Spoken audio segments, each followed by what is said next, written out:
Thank you, Avinash. I think the first thing that we need to establish before we go ahead with this explanation is to really let people know that when we talk about a comparison between the cases in Guyana and Dominica, it isn't really a comparison to the election petitions that were filed, but rather a comparison of the appeal that were filed at the Caribbean Court of Justice.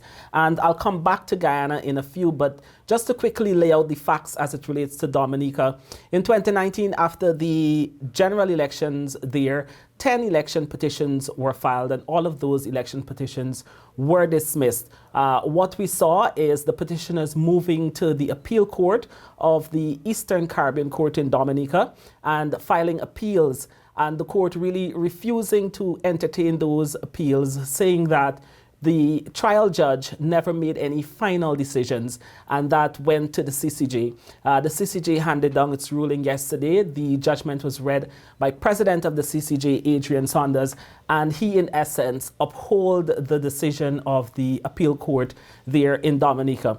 This is where the comparison comes in, because Guyana also has an appeal before the Caribbean Court of Justice, and it is really dealing with an appeal that was already made to Guyana's Court of Appeal, where a dismissed election petition 99, was appealed to Guyana's Court of Appeal. And we really had a split judgment with two of those justices saying, we have jurisdiction, we will entertain the appeal, and one other saying that the Guyana Court of Appeal has no jurisdiction.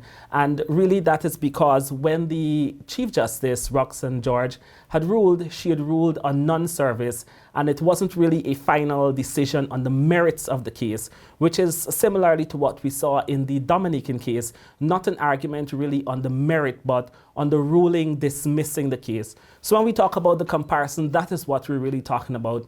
And that is really the foundation of the argument that the Vice President, Barjack Dio, and the Attorney General is really putting forward to the CCJ as it relates to Guyana's case, that, you know what, the Chief Justice threw out this election petition 99 on the grounds of late service. She never really dealt with the merits of that petition.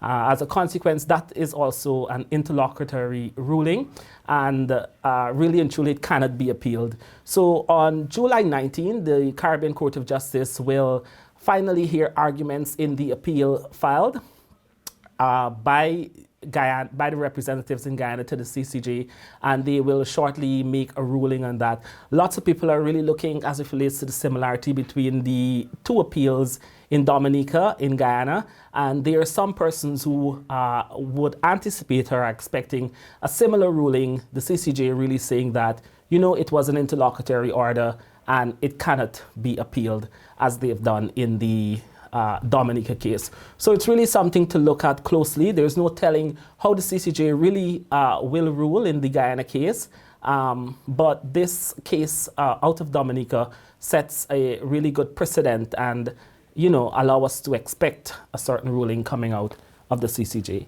Back to you, Avinash.